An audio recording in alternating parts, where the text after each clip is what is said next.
Mesdames, Messieurs, bonjour, vous êtes sur CCTV français et voici une nouvelle édition de notre journal. À la une de l'actualité, le président chinois Xi Jinping souhaite un renforcement des forces armées du pays en procédant à une série de réformes. Il a d'ailleurs passé en revue cette semaine le 13e groupe de l'armée à Chongqing, dans le sud-ouest du pays. L'inspection d'une armée avec 80 ans d'histoire. Le 13e groupe de l'armée est renommé pour ses capacités dans les combats en régions montagneuses et dans les jungles tropicales. Le groupe a été un pilier d'efficacité pendant les opérations de sauvetage du tremblement de terre de Wenchuan en 2008 et celui de Lushan en 2013.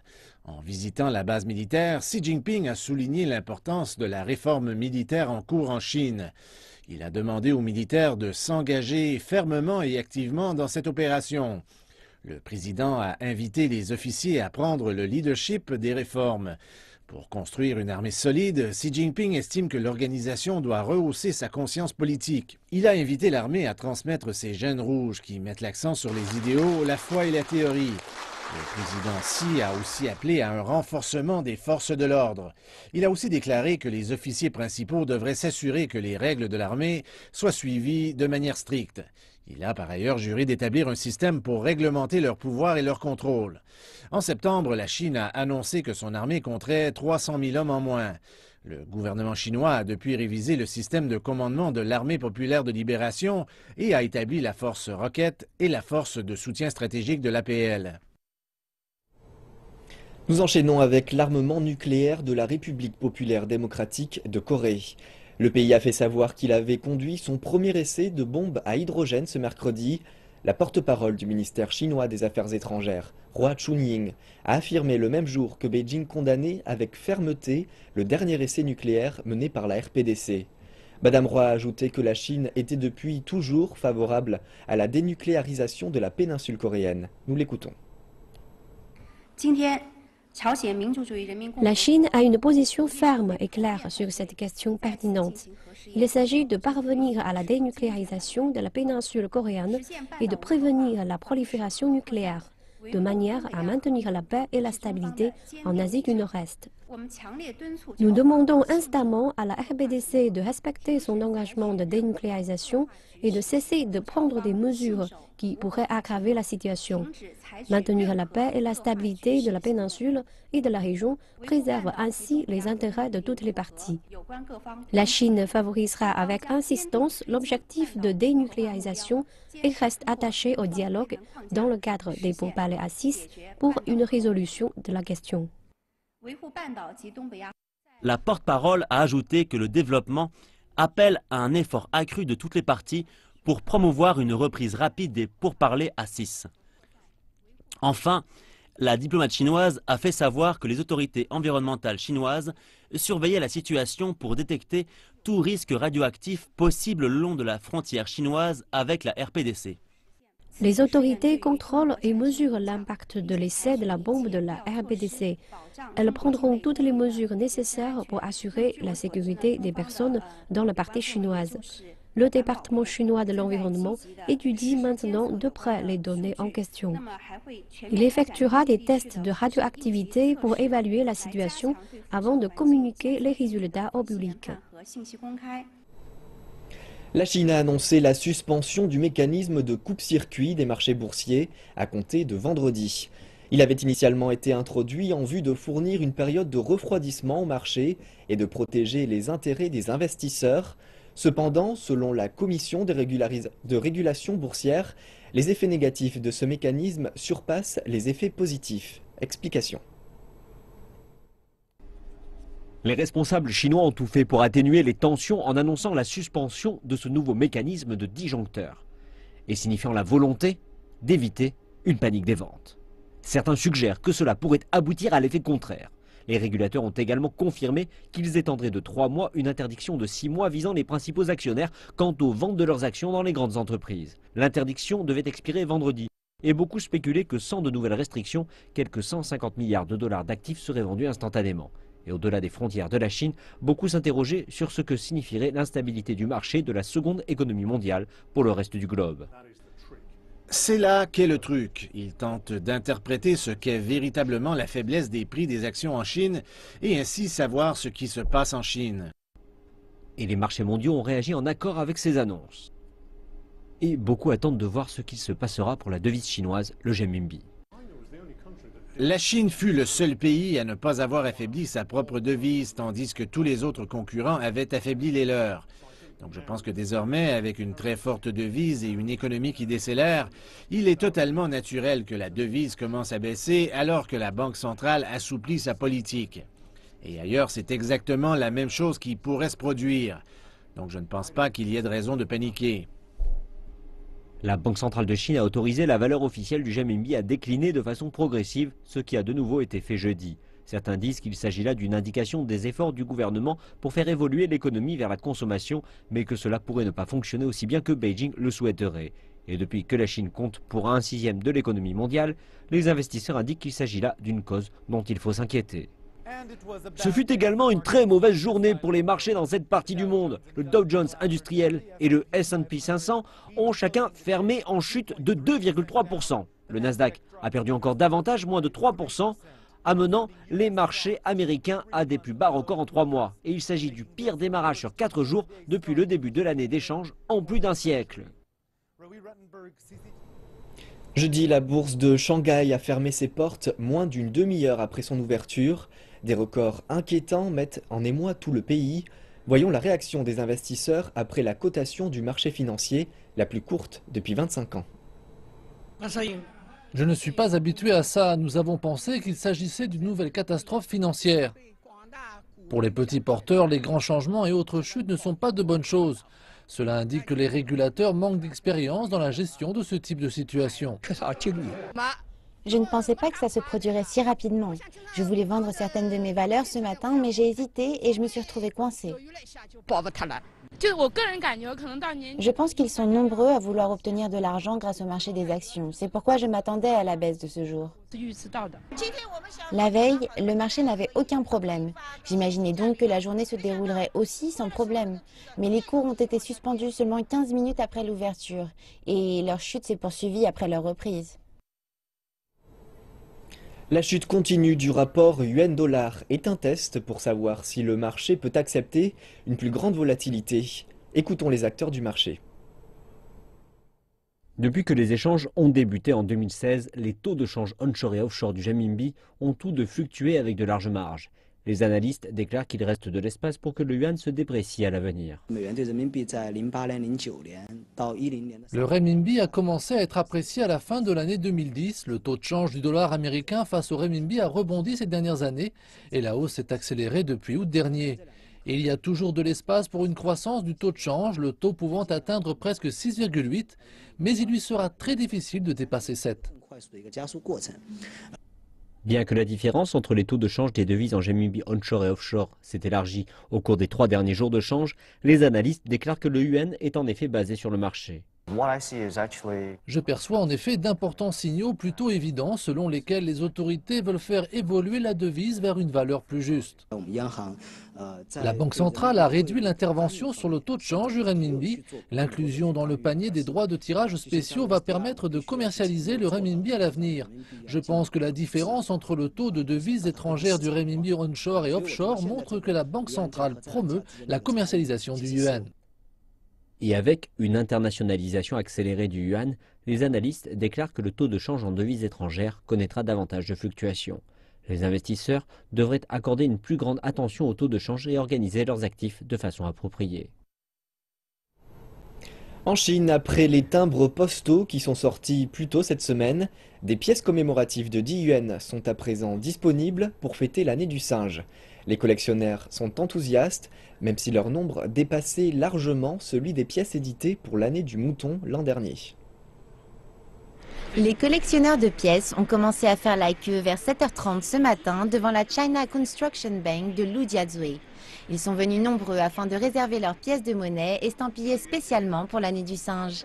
C'est la deuxième pièce de 10 yuan que la Banque de Chine édite à l'occasion d'une nouvelle année du zodiaque chinois. La première était sortie l'année dernière pour fêter l'année du mouton. Ça fait aujourd'hui 10 ans que je collectionne des pièces de monnaie. Ces pièces sont des objets de collection dont la valeur monte toujours. Dans ma collection, j'ai une pièce éditée spécialement sur le thème de l'aérospatiale et sa valeur a déjà quintuplé depuis que je l'ai acquise.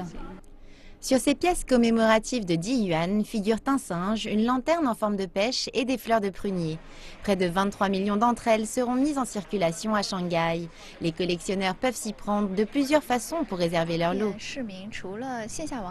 Les collectionneurs peuvent acheter leurs pièces au guichet en ligne ou depuis leurs appareils mobiles.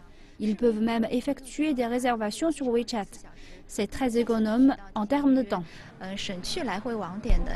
Environ 80 millions de pièces de l'année du mouton ont été mises en circulation l'année dernière. Mais ce nombre reste largement inférieur au nombre de pièces prévues pour l'année du singe qui s'élève à 500 millions. Les collectionneurs peuvent réserver 5 pièces au maximum et venir les chercher à partir du 16 janvier.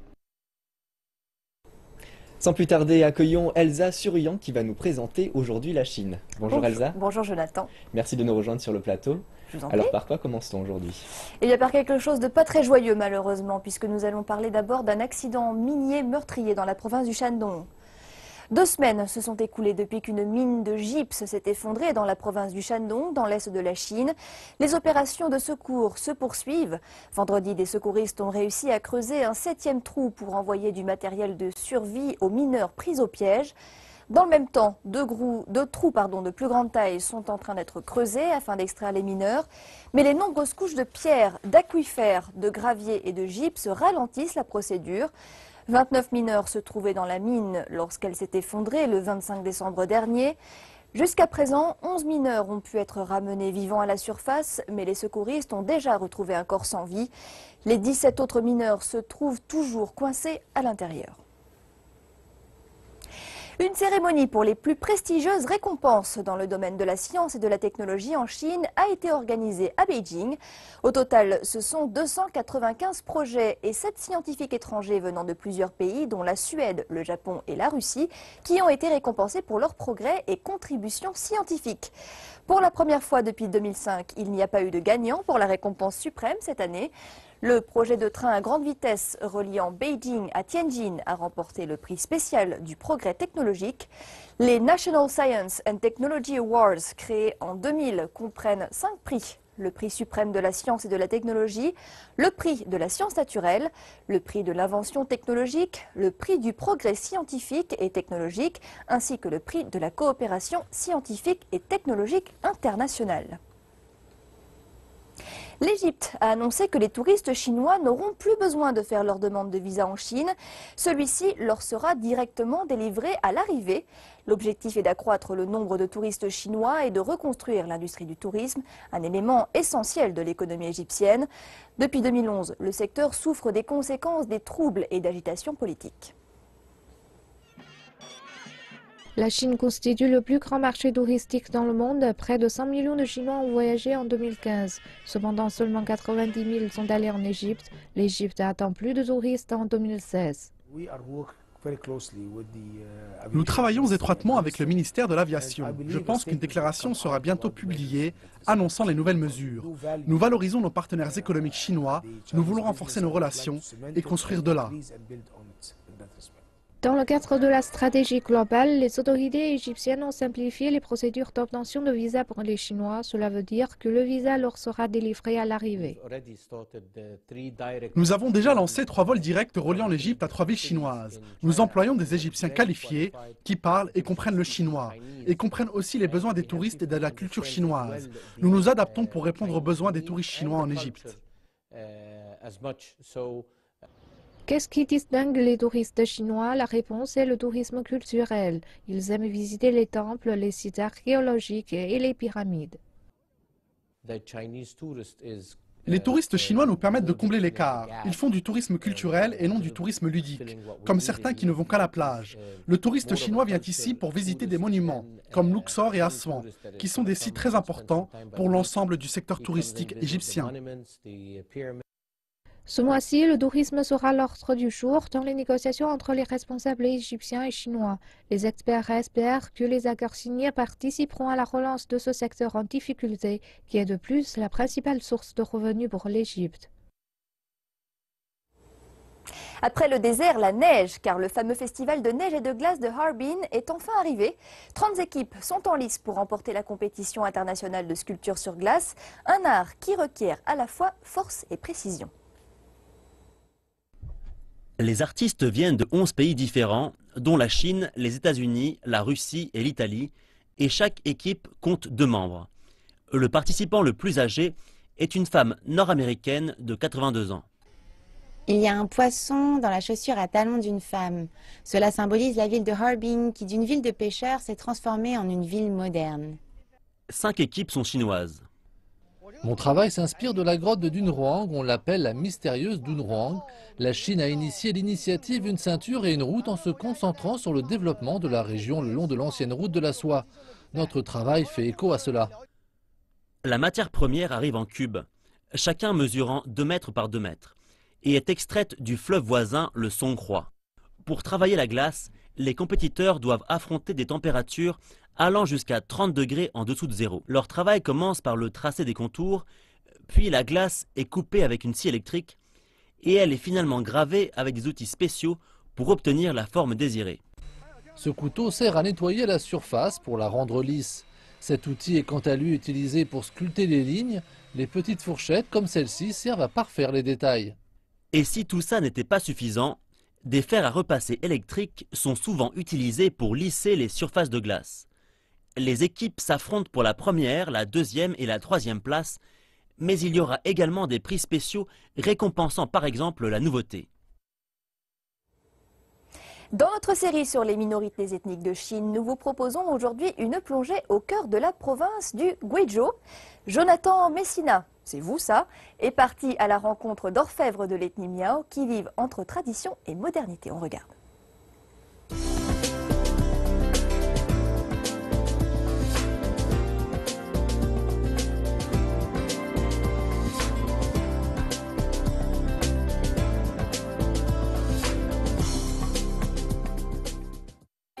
Je suis à Kongbai, un village traditionnel de l'ethnie Miao dans lequel auparavant 90% de la population était orfèvre. Mais aujourd'hui, les jeunes de ce village, à peine plus âgés que ces fillettes, ont tendance à partir travailler en ville et ce savoir-faire ancestral se perd progressivement. Heureusement, aujourd'hui, nous avons la chance d'être accueillis par une famille Miao qui nous montre son travail. Cette famille est orfèvre depuis 13 générations déjà. Ici, nous avons le grand-père qui est en train de faire fondre de l'argent avec son petit-fils. Et juste à côté, nous avons des représentants de la génération actuelle, un couple Miao. Nous allons leur demander ce qu'ils sont en train de faire. 请问你们正在做什么？现在我们正在做一朵胸花。现在我做的这个是那个花瓣的外框。我进屋的时候，我发现爷爷也在忙。你们家是不是分工合作的？其实呢，我们年轻人眼力好一点，所以我们做的精致的部分，爷爷他年纪大了，他眼力不好，只能做一些粗糙一点。明白。Elle m'explique que dans cette famille, les tâches sont partagées entre les différents membres. Alors les plus jeunes qui ont une meilleure vue s'occupent du travail minutieux. Et le grand-père que nous avons vu tout à l'heure, qui était un peu plus âgé et a une moins bonne vue, s'occupe de faire fondre l'argent. Regardons. Voici l'étape qui consiste à faire fondre l'argent. Alors l'argent devient liquide à une température de plus de 1000 degrés.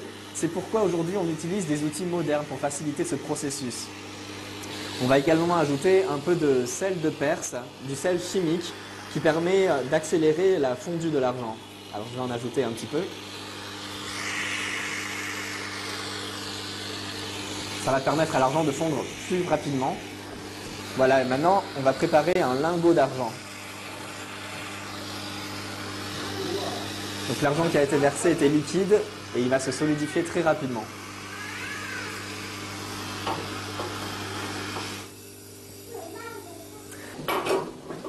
Voilà. Et voilà notre lingot. Après avoir fabriqué le lingot d'argent, il faut à présent le travailler au marteau pour le transformer en tige. Si comme moi depuis tout à l'heure vous vous demandez quelle est cette boîte en bois juste ici, il s'agit en fait d'un soufflet qui permet d'alimenter le feu et qui fonctionne comme ceci. Comme vous vous en doutez, il s'agit d'un vieil outil qui doit, je pense, être plus âgé que moi-même. Je profite maintenant que le grand-père soit parti pour m'essayer un peu au marteau. Alors voici la tige qu'on a obtenue à partir du lingot. Et c'est avec ce vieux marteau-là que l'on va l'affiner. Bon, je crois que j'ai encore besoin de prendre le coup de main. Ensuite, on prend cette tige. Et c'est notre couple Miao qui, à l'aide de cet outil-là, va l'affiner encore un peu plus. Vous voyez, alors les trous sont de différentes tailles, des plus gros jusqu'au plus étroit. On va affiner cette tige. Vous voyez, épaisse comme ceci, elle va devenir fine comme ici. Et regardez, le produit final est encore plus fin. Auparavant, les bijoux fabriqués par cette méthode étaient réservés aux membres des familles nobles. Le processus de fabrication d'une fleur en argent commence par enrouler les filaments d'argent en bobine. On fabrique le bijou en commençant par le contour et en allant vers l'intérieur. Il s'agit d'un travail de précision qui fait également appel à l'imagination. Ici, les courbes représentent les nervures présentes sur une véritable feuille de rose. Les différentes parties sont réalisées séparément à l'aide de petites pinces, de ciseaux, de lime et de marteau, puis soudées les unes aux autres afin d'obtenir la structure finale. Le résultat est encore plat. Sous l'effet de la chaleur, on va pouvoir incliner les feuilles afin de leur donner une forme plus naturelle. Pour terminer, on plonge le bijou dans un bain d'eau bouillante dans lequel on a ajouté un peu de sel chimique afin d'apporter une touche de brillance. Chez les Miao, le travail d'orfèvre est très ancien. En arrivant dans le village de Kongbai, j'ai pu me rendre compte que ces traditions étaient d'autant plus précieuses qu'elles avaient tendance à se perdre avec le départ des jeunes vers la ville. C'est pourquoi je me sens très chanceux d'avoir rencontré la famille Mu aujourd'hui qui m'a fait découvrir cet art ancien et continue à lui donner vie. Je vais immortaliser ce moment.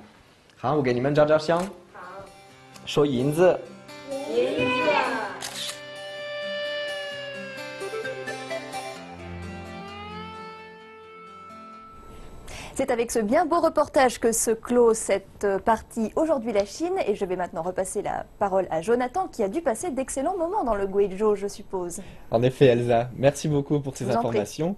Et j'en profite pour souhaiter à cette famille une belle année 2016 si elle nous regarde. Et c'est la fin de notre journal. Merci pour votre attention. Bonne suite de programme sur notre chaîne.